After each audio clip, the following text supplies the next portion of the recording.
Amém, queridos? Diga graças a Deus. Olhem para mim. Quantos aqui conhecem a parábola do bom samaritano, irmãos? Todos conhecem? Já ouviu falar dessa parábola? Já? Então olhem para mim, irmãos. Deixa eu te refrescar a memória. A Bíblia vai dizer no capítulo número 10 do Evangelho de Lucas que como que acontece essa narrativa aqui. A primeira coisa que está acontecendo é a grande comissão que Jesus dá aos seus discípulos. E Jesus fala para eles: eu tenho dado a vocês autoridade. Vocês vão de aldeia em aldeia, casa em casa, vocês vão bater, vocês vão expulsar demônios, vocês vão pregar sobre o reino de Deus. Vocês vão falar daquilo que é a vontade do Pai sobre a vida deste povo. Vocês vão atrás das ovelhas perdidas da casa de Israel. E as pessoas, os demônios vão submeter, as doenças vão submeter ao meu nome, através da autoridade que eu tenho dado a vocês. A Bíblia diz que eles vão, e eles voltam deslumbrados com tudo aquilo que o Senhor fez através da vida deles. E eles voltam compartilhando: Jesus, grandes coisas aconteceram. Jesus, Deus fez grandes coisas através de nossas mãos, através de nossas vidas.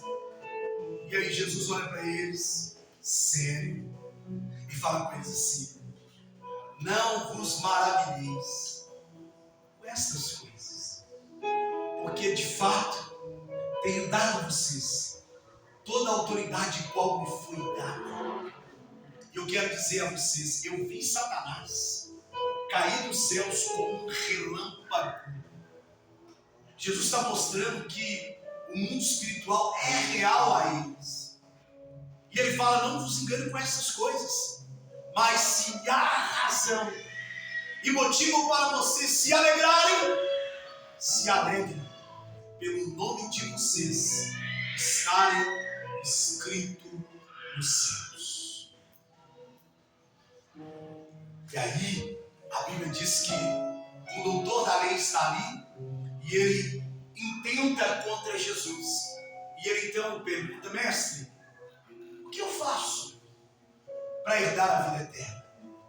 E Jesus então o pergunta como ele lê e como ele compreende os mandamentos de Deus.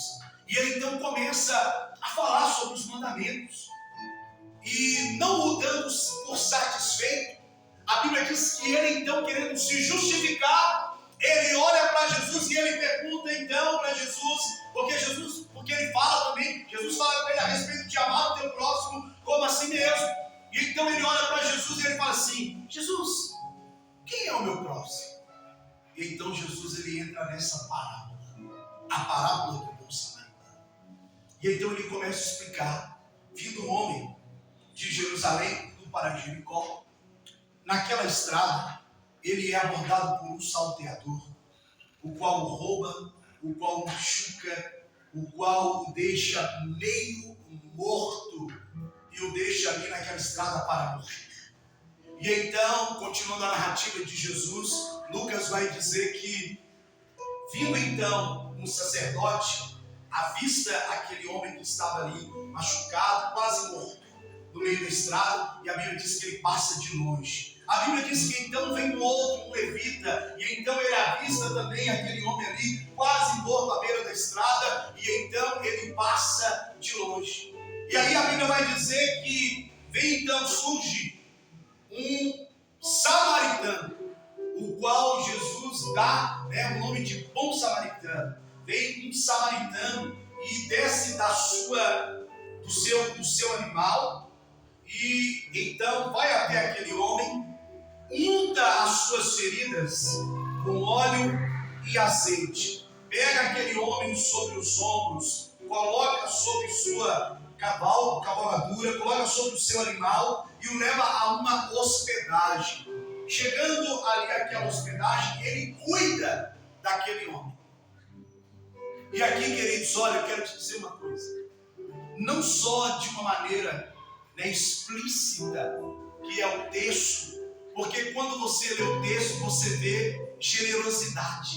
Quando você lê o texto, você vê uma ação de altruísmo para com o próximo, alguém que não conhece, alguém que nunca viu, alguém que nunca esteve junto, mas também de uma maneira implícita, na narrativa do texto, na revelação do texto, nós vemos aqui a minha vida e a sua vida em cada capítulo. Vou voltar à narrativa do texto que nós vamos ler aqui, capítulo 25 e diante, vai dizer que então vem um homem de Jerusalém para Jericó. Ele está descendo de Jerusalém para Jericó. A questão aqui, queridos, da descida narra sobre minha vida e sobre sua vida. Saímos de um lugar alto, saímos de um lugar que nos favorece, saímos de um lugar que é bendito, saímos de um lugar que é privilegiado, saímos de um lugar que é um lugar de destaque, saímos de um lugar que é um lugar para com Deus e fomos para um lugar caído. Isso fala da minha vida e da sua vida. Outra coisa aqui no versículo 30 vai dizer que ele é saqueado, ele é roubado. O inimigo ele vem senão para matar, roubar e destruir. O inimigo o deixa meio morto. O ladrão vem e o deixa meio morto ali, caído no chão para morrer.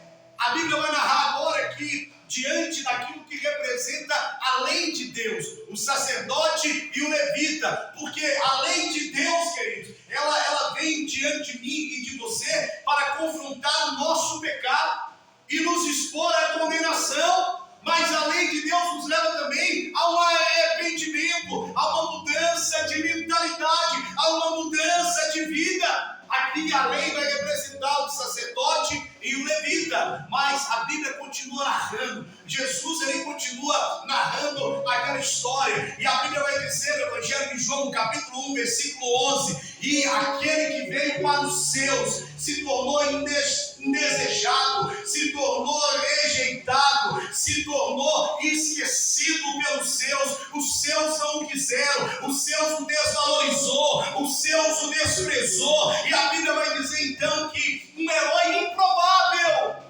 porque a Bíblia diz que havia briga, conflito entre os judeus e os samaritanos, e agora vem um samaritano, um herói improvável, que desce da sua cavalgadura, se coloca na mesma estatura do homem no chão, no pó, e ele tira de si óleo, ele tira de si azeite e coloca sobre as feridas daquele homem. E o que eu entendo aqui, queridos? O óleo representa aqui o Espírito de Deus, o vinho representa o sangue de Jesus derramado na cruz do Calvário, que é aplicado sobre minha vida, sobre sua vida, que é aplicado sobre nossas feridas e que nos coloca de pé, porque o sangue de Jesus e o Espírito de Deus nos coloca de pé. O sangue de Jesus, o óleo do Senhor sobre nossas vidas, o sangue dele sobre minha vida e sobre sua vida, nos traz de volta a presença de Deus. Queridos, o óleo, o vinho ali representado através da vida daquele samaritano, nos mostra aqui um capítulo de restauração, nos mostra aqui um momento no qual a cruz de Deus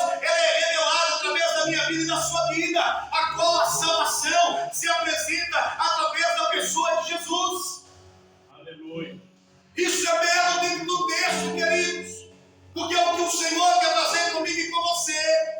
Mas aqui, queridos, a Bíblia vai dizer sobre algo que representa a igreja. A igreja. A Bíblia diz que aquele homem pega, aquele homem que está no chão, depois de cuidar de suas feridas, coloca sobre os seus ombros, coloca sobre o seu animal e o leva para uma hospedaria. E hospedaria, irmãos, é lugar de descanso. Hospedaria é lugar de restauração. Hospedaria aqui é representado pela igreja. Todas as pessoas roubadas, todas as pessoas feridas pelo diabo, Jesus, ele traz para a igreja. Ele traz para a igreja, queridos.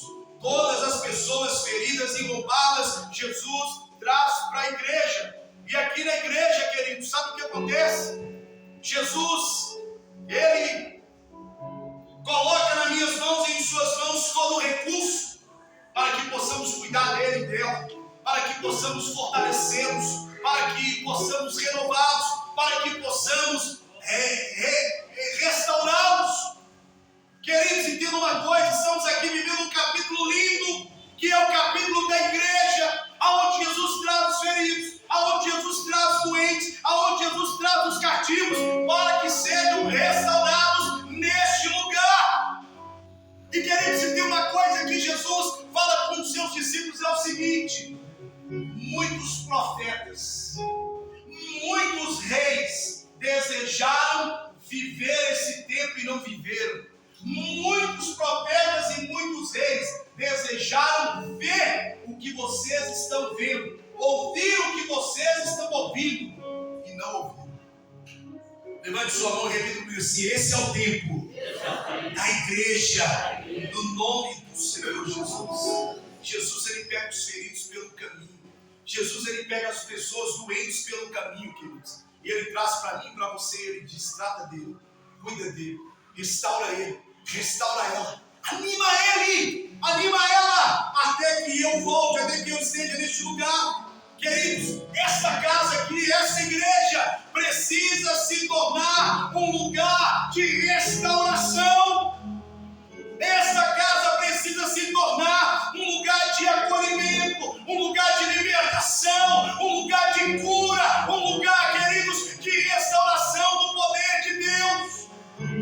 Por mais que a igreja hoje, nos dias de hoje, tenha se corrompido, por mais, queridos, que aquilo que eram as características da igreja, de uma igreja séria, de uma igreja reta, de uma igreja de testemunho, por mais que isso tenha se perdido no meio do caminho, eu quero te dar um conselho nessa noite: não perca a sua visão do que é igreja. Não perca a sua visão do que é igreja. Igreja, queridos, é essa hospedaria aonde Jesus leva as pessoas feridas. Igreja é esse lugar de acolhimento. E essa responsabilidade não é só do diaconato, essa responsabilidade não é só do pastor, essa responsabilidade é da igreja que crê no Senhor Jesus. Só, queridos, que Jesus, ele não para. No versículo 35, que é o versículo que vamos ler aqui agora, Jesus, ele vai falar de mais um capítulo imaginal da igreja. Versículo 35 do capítulo 10 do Evangelho de Lucas. Ele vai dizer assim: no dia seguinte, depois que ele chegou naquela hospedaria, cuidou daquele homem, ele procurou o hospedeiro e disse a ele: no dia seguinte, ele deu 2 denários ao hospedeiro. Ele disse: cuide dele, quando eu voltar, pagarei todas as despesas que você tiver. Fala comigo assim: quando eu voltar, Jesus vai voltar para buscar a sua igreja. E, queridos, é isso. De tudo aquilo que acontece aqui nesta parábola, Jesus deixa claro, dizendo que ele vai voltar. E é sobre isso que eu quero falar. É sobre esse preparo e cuidado que eu quero falar, que eu e você, como igreja, precisamos ter. E pode ficar tranquilo, vai dar tempo de concluirmos isso aqui, tendo tempo favorável para que você possa ir para casa. Fala comigo assim: Jesus, ele vai voltar. E, queridos, essa mensagem, ela é urgente e imanente. Jesus, ele vai voltar. Estamos vivendo os finais dos tempos. Estamos vivendo os finais dos tempos. Qual que é a narrativa do versículo 35? Quantos anos tem a igreja, irmãos? Quantos anos tem a igreja de Cristo na terra? Jesus, ele dividiu o calendário, não dividiu? Quantos anos tem a igreja? 2 mil anos, amém, não é? Estamos no ano de 2025, 2 mil anos. Quantos denários estamos vivendo os sinais dos tempos? Quantos denários que aquele samaritano dá ao hospedeiro? Quantos? 2. Você sabe o valor de um denário? Um denário é equivalente a um dia de trabalho, era equivalente a um dia de trabalho do soldado romano. E aí que eles vão para a revelação. Pedro, ele fala em 2 Pedro capítulo 3, a partir do versículo 8. Ele diz assim: 1000 anos, um dia para Deus é como 1000 anos. Quantos denários? E 1000 anos para Deus é como um dia. Estamos às portas da volta de Jesus. E me deixa 2 denários, que representam 2 tempos, que representam 2 mil anos. E ele diz: até que eu volte, tudo que você gastar, quando eu voltar, eu resolvo com você. Porque ele vai voltar, queridos. Ele disse para que aquele homem cuidasse daquele homem que ali estava. E Jesus, ele está dizendo para mim e para você, queridos, que quando ele voltar, ele vai dar a eu e você, sabe o quê? Recompensa. Recompensa. Fala comigo assim: quando Jesus voltar, ele me dará recompensa.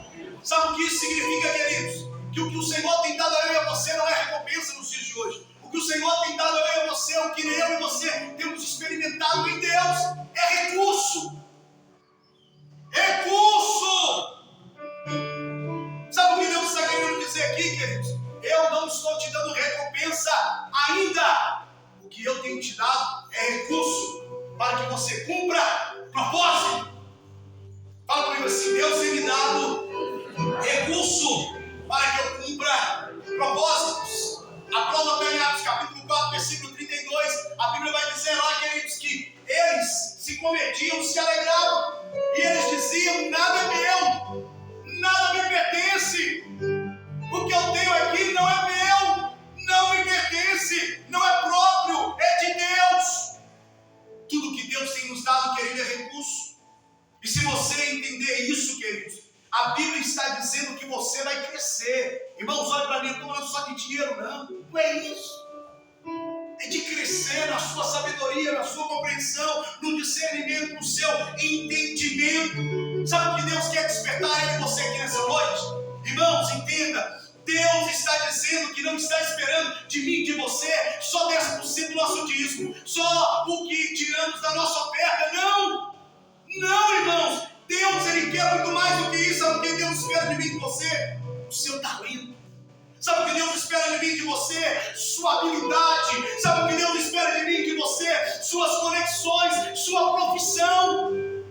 É o que Deus espera de nós, queridos. Deus está dizendo que está esperando de mim e de você o que Ele deu para a nossa vida.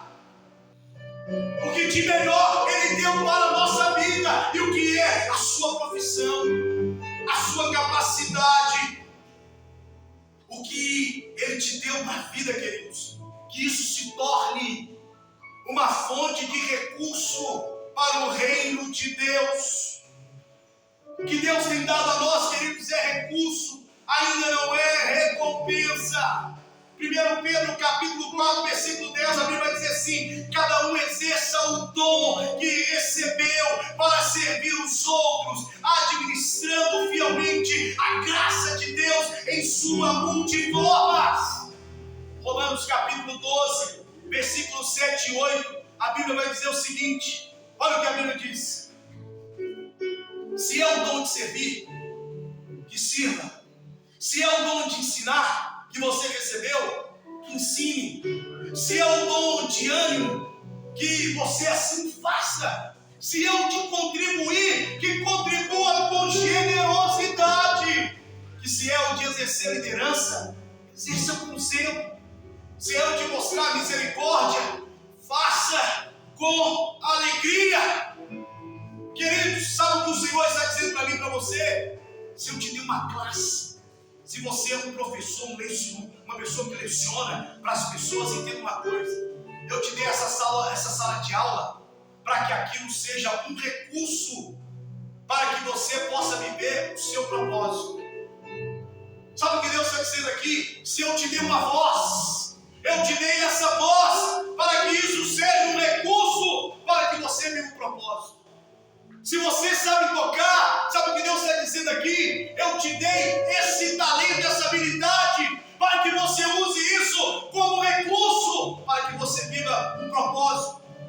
Aí Deus vai dizendo que se eu te dei dinheiro, se eu te dei empresa, se eu te dei coisas, se eu te dei uma equipe de trabalho, tudo isso é recurso para que você possa viver o seu propósito, no nome do Senhor Jesus. Queridos, olha, muitas das vezes, muitos de nós não entendemos que enquanto estivermos aqui nesta terra, precisamos viver propósitos. E só no mundo vindouro teremos recompensa. E aí a Bíblia vai dizer que se esperarmos em Deus somente nessa terra, somos os mais miseráveis. Estamos aqui, queridos, nessa igreja para aprendermos muita coisa. Para aprendermos que o nosso Deus é cura, para aprender que o nosso Deus é um Deus de abundância, para aprender que o nosso Deus é um Deus que abre portas, para aprender que o nosso Deus é um Deus de paz, para aprender que o nosso Deus é um Deus que traz felicidade, para aprender que o nosso Deus tem promessas para as nossas vidas. Estamos aqui para tudo isso, queridos, mas entenda, tudo isso que Deus tem proporcionado em minha vida e em sua vida é recurso para que você possa cumprir o propósito dele sobre sua vida. A verdadeira recompensa, o verdadeiro tesouro, a verdadeira herança não está nessa terra, está no porvir. Por isso Deus quer que você mude mente e coração. Mente e coração. Mente e coração. Porque, queridos, tudo que Deus tem te dado é recurso. Mas um dia você vai receber dele recompensa. Levante sua mão e repita comigo assim: até que ele venha. Até que ele venha. Eu vou levantar as pessoas feridas. Até que ele venha. Eu vou manter essa hospedaria aberta. Até que ele venha. Os meus recursos serão aplicados para esse propósito. Até que ele venha. Eu celebrarei a sua volta. Aleluia. Ele vai voltar. Aleluia! Cristo voltará! Aleluia!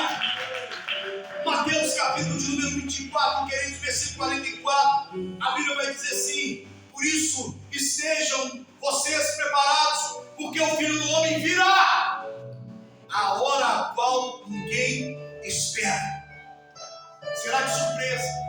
Jesus vai dizer que se o ladrão, se o homem, o pai de família, o chefe de família, soubesse o momento que o ladrão viesse, ele ficaria ali esperando o momento. Mas como ele não sabe, eu e você não sabemos. Então precisamos entender, queridos, qual é o comportamento que precisamos ter até que ele venha. Qual é a mentalidade que precisamos viver até que ele venha. Queridos, dentro dessa perspectiva, falando da igreja, falando sobre a hospedaria que é a igreja, entenda, esse lugar precisa estar vivo e operante.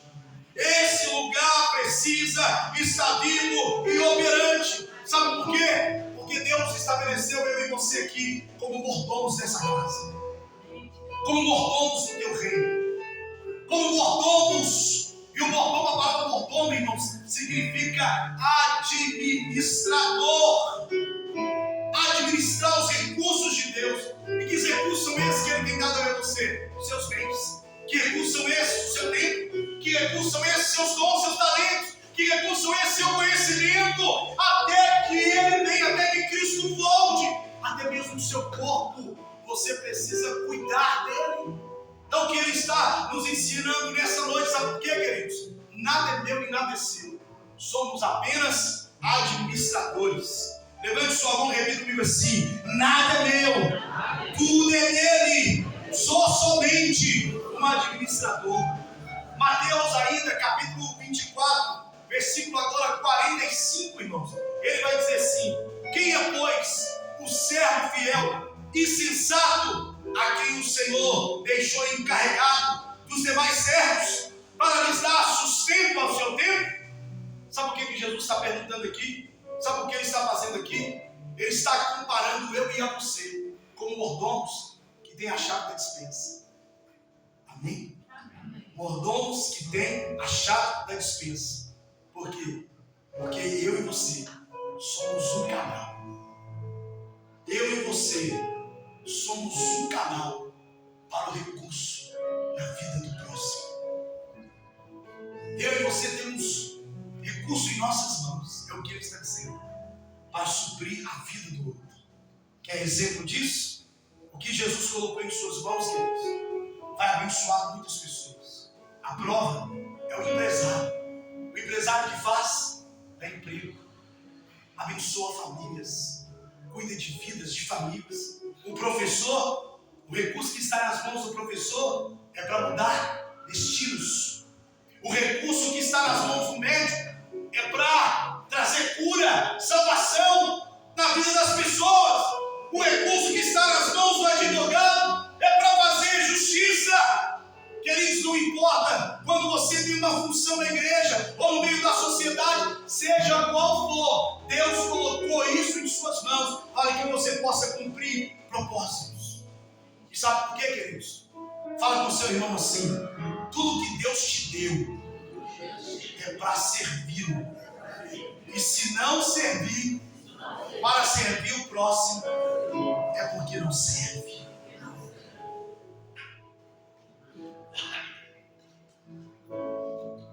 Você quer ver uma coisa, irmãos? Eu morei em Sabará durante 5 anos. Meu sogro falava comigo assim: eu tenho que ir em tal lugar. Eu tenho que ir para o médico, eu tenho que ir isso e aquilo outro. Eu tenho que fazer isso e aquilo outro. Eu tenho que ir lá em Juiz de Fora, eu tenho que ir lá em Governador Valadares. Eu nunca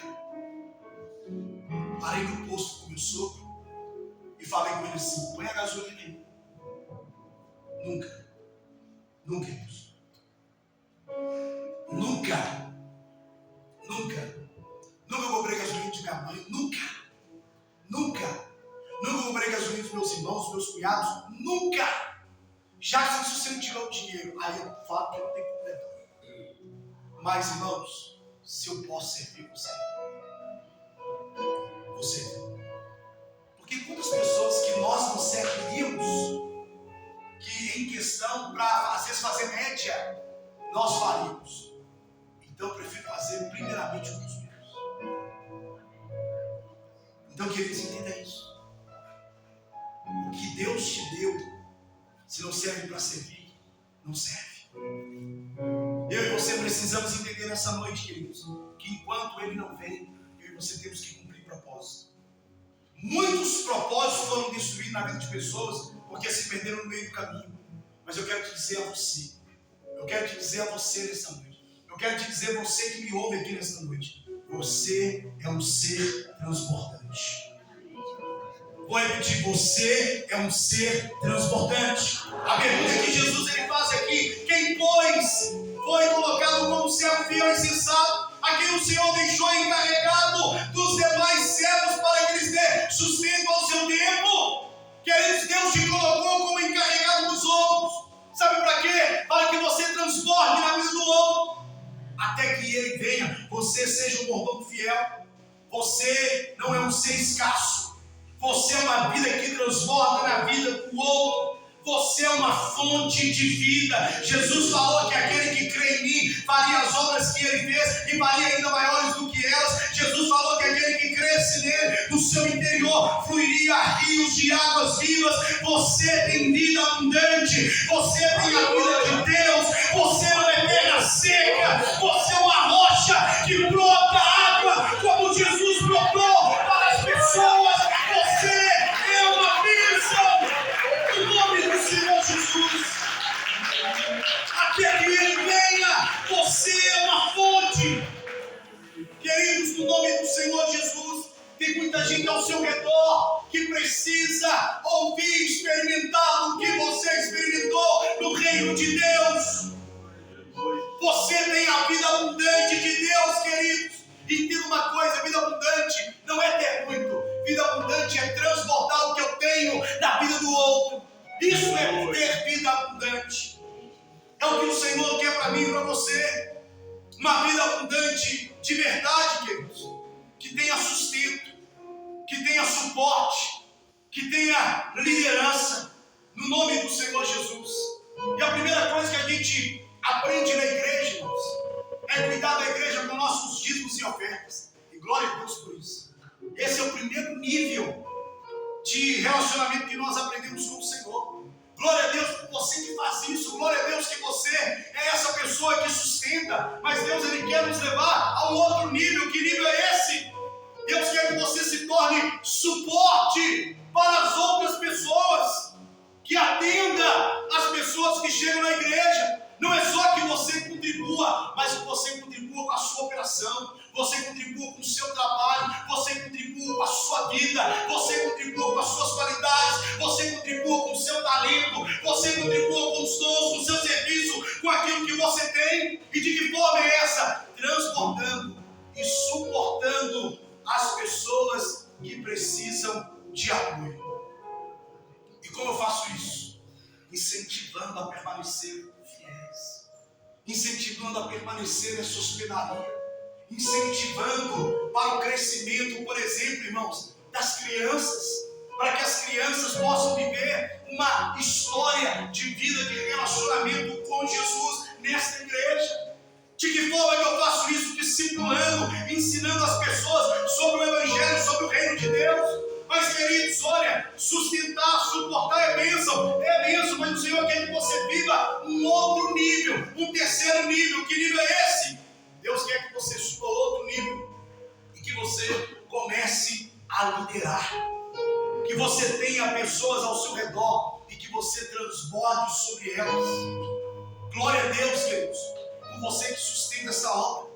Glória a Deus, queridos, pela sua vida. Mas Deus também quer que você seja um suporte, que você doe os seus dons, doe os seus talentos. Deus quer que você suba a outro nível, que você arrebate multidões, que você arrebate pessoas, que você cuide de pessoas, que você transborde sobre a vida de pessoas. E, queridos, eu quero mesmo que você cresça, eu quero mesmo que você avance, eu quero mesmo que você tenha entendimento, compreensão, discernimento, que você chegue a viver de fato aquilo que é a vontade de Deus para a sua vida. Mas, queridos, se permita ser usado nas mãos do Senhor, até que Ele venha, que eu e você sejamos mordomos fiéis. Precisamos aprender a servir o outro, queridos. Mateus capítulo de número 25, e estamos entrando na conclusão aqui. A Bíblia vai dizer no versículo 1 o seguinte: então, o reino de Deus é semelhante a 10 virgens, que tomando suas lâmpadas, saíram ao encontro do esposo. Queridos, até que Ele venha, eu e você precisamos nos comportar como uma virgem. Amém? Fala comigo assim: eu preciso me comportar como uma virgem que se prepara para o encontro do seu noivo. Queridos, Ele virá. Estamos vivendo as portas da volta de Cristo. E, queridos, Ele virá. Em todas as suas promessas, Ele cumpriu todas. Não seria essa que Ele iria hesitar e não cumpri-la. Não seria nessa que Ele iria decepcionar a eu e a você. Ele vai voltar. Mateus capítulo 25, versículo 2 e 3, a Bíblia diz assim: e 5 delas eram prudentes, 5 loucas. As loucas, tomando suas lâmpadas, não levaram consigo azeite. Aqui nós vemos virgens e virgens, comportamento e comportamento, insensatas e insensatas, sábias e tolas. Então, queridos, entenda, até que Ele venha, o Senhor quer que eu e você venhamos viver um com todos. Até que Ele venha, o Senhor quer que eu e você venhamos viver com sábios. Deixar de agir com insensatez e agir com sensatez. Deixar de agir em tolice e agir com sabedoria. Mas qual que é a diferença? Qual que é a característica que traz uma divisão entre as 5 loucas e as 5 prudentes. As 5 loucas não haviam levado consigo óleo. E o óleo, queridos, faz toda a diferença na minha vida e na sua vida. O óleo faz toda a diferença na vida da igreja. O que dividia aqui essa categoria de virgens era a ausência do óleo. E o óleo, irmãos, ele tem muitas funções e definições naquilo que é a igreja. Vai falar de prosperidade, vai falar de cura, mas aquilo que é o ápice, aquilo que é o topo, daquilo que representa o óleo na palavra de Deus, é a presença do Espírito Santo de Deus sobre nossas vidas. E Paulo vai dizer à igreja de Éfeso, capítulo 1, versículo 14, ele diz assim: o Espírito de Deus é o penhor de nossa herança. Ele foi deixado a eu e a você, até que o Senhor volte. Ele foi deixado para nós, para nos consolar, para nos fortalecer, para nos edificar, para nos separar, até que o Senhor volte. Estamos preocupados com a nossa lista, com o nosso checklist, irmãos. E colocamos várias coisas, vários tópicos, mas às vezes lá no finalzinho vai dar o óleo, vai dar a presença de Deus, vai dar o Espírito Santo de Deus. Muitas das vezes nem colocamos isso na nossa lista. Colocamos na nossa lista sucesso, colocamos na nossa lista performance, colocamos na nossa lista várias coisas, mas não colocamos a presença do Espírito de Deus, que precisaria estar no primeiro da lista. E o que o óleo vai comunicar comigo e com você aqui, queridos? O óleo vai comunicar com a presença, o óleo vai comunicar com o propósito, o óleo vai comunicar com o poder de Deus. E aqui sobre a presença, irmãos, há uma grande distinção entre a vida daqueles que têm a presença e a vida daqueles que não têm a presença. E aqui nessa noite eu quero abrir meu coração. Quando cantamos aqui, queridos, eu tenho orado para que a presença de Deus se manifeste. Quando oramos aqui, eu tenho orado para que a presença do Senhor se manifeste. E Deus é minha testemunha, queridos, o quanto eu tenho chorado diante dEle e buscado a presença dEle, para que quando eu pregue não seja eu, mas que seja a presença de Deus neste lugar, para trazer mudança e transformação em nossas vidas, porque o óleo é a marca da presença de Deus.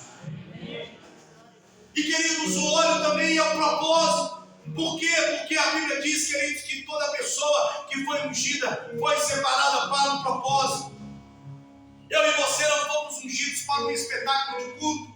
Eu e você não fomos ungidos para ficarmos aqui, queridos, fazendo coisas que não é da vontade de Deus. Nós fomos ungidos para cumprir propósito. Fomos ungidos para cumprir chamado. Deixa eu te dizer uma coisa aqui, queridos.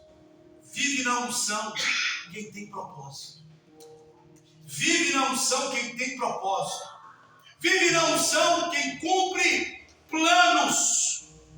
Diga comigo assim: presença, propósito. Mas, queridos, o óleo também vai comunicar com o poder do Espírito Santo. E agora eu quero orar com você.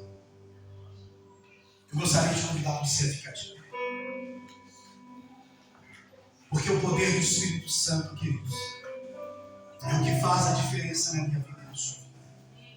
O poder do Espírito Santo é o que transforma minha vida e sua vida. E antes de orarmos por esse poder, pega na sua mão esse pão, pega na sua mão esse cálice e peça a Ele agora. Assim como aquele samaritano que aplicou óleo e vinho sobre a vida daquele homem que estava ali machucado à beira do caminho. Que o Senhor neste dia possa aplicar sobre nossas vidas o sangue que nos redimiu, o sangue que nos comprou, o sangue que nos lavou. mas que hoje também o Senhor possa trazer um renovo sobre nós. Que o óleo fresco da presença de Deus, podia chamar as crianças para mim, por gentileza, alguém. Que o óleo de Deus, que é a presença do Espírito Santo de Deus, venha sobre nossas vidas hoje. No nome do Senhor Jesus. Comece a pedir a Ele, Senhor, que não seja mais uma ceia, que não seja mais um dia, que não seja mais um culto, que não seja mais uma oração, que não seja mais um louvor, que não seja mais um dia em tua casa, mas que seja um dia que o Senhor está trazendo como um mar de mudança e de transformação em minha vida. No nome do Senhor Jesus. Senhor Deus e Pai, apresentamos diante do Senhor este pão que representa o teu corpo. Apresentamos diante do Senhor este suco que representa o teu sangue, Pai. E te pedimos neste dia que as ricas misericórdias do Senhor, que a tua bondade, que a tua misericórdia se acentue sobre nossas vidas. Senhor, em nome de Jesus, ao comermos este pão, ao bebermos este cálice, Pai, discernindo e compreendendo o corpo do Senhor, discernindo e compreendendo este momento, Pai, em nossas vidas, que sejamos fortalecidos, que sejamos renovados pelo Senhor, que a tua graça possa superabundar sobre nossas vidas, que a misericórdia do Senhor Deus seja sobre nós e que o teu sangue possa ser aplicado sobre nossa fraqueza. No nome do Senhor Jesus. No nome do Senhor Jesus. Nós te agradecemos pelo teu amor. Te agradecemos, ó Pai, pelo teu perdão sobre nossas vidas. Te agradecemos, Senhor, porque o Senhor não desistiu de nós. Te agradecemos, Pai, porque o Senhor é um Deus bendito e santo. Te agradecemos, ó Deus, porque o Senhor nos amou. O Senhor foi ao nosso encontro. O Senhor nos achou feridos, machucados, e nos trouxe para esse lugar de misericórdia. O Senhor nos trouxe para este lugar de acolhimento. O Senhor nos trouxe para esse lugar de transformação. Por isso estamos aqui, Deus, para participar dessa ceia, para a glória do teu santo nome.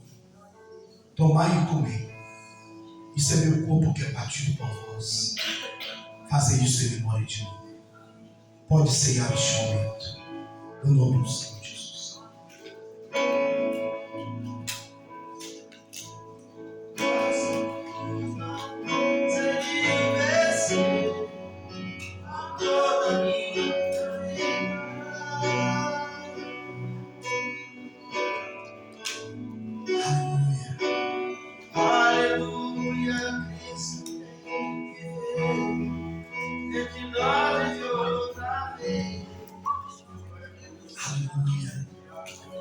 Agora, queridos, você, após comer deste pão, após beber deste cálice, esqueça quem está do seu lado.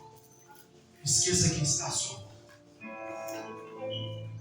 O que o Senhor deixou para nós aqui, o que diferencia e o que eu e você precisamos para encontrarmos com Cristo é a presença do teu Espírito. É esse óleo sobre nossas vidas. É o poder do Espírito Santo. E eu quero com você neste momento orar. O poder do Espírito Santo, queridos, nos faz orar em outras línguas. O poder do Espírito Santo nos faz falar em línguas, porque quem fala em línguas não fala a homens, mas fala a Deus e edifica-se a si mesmo.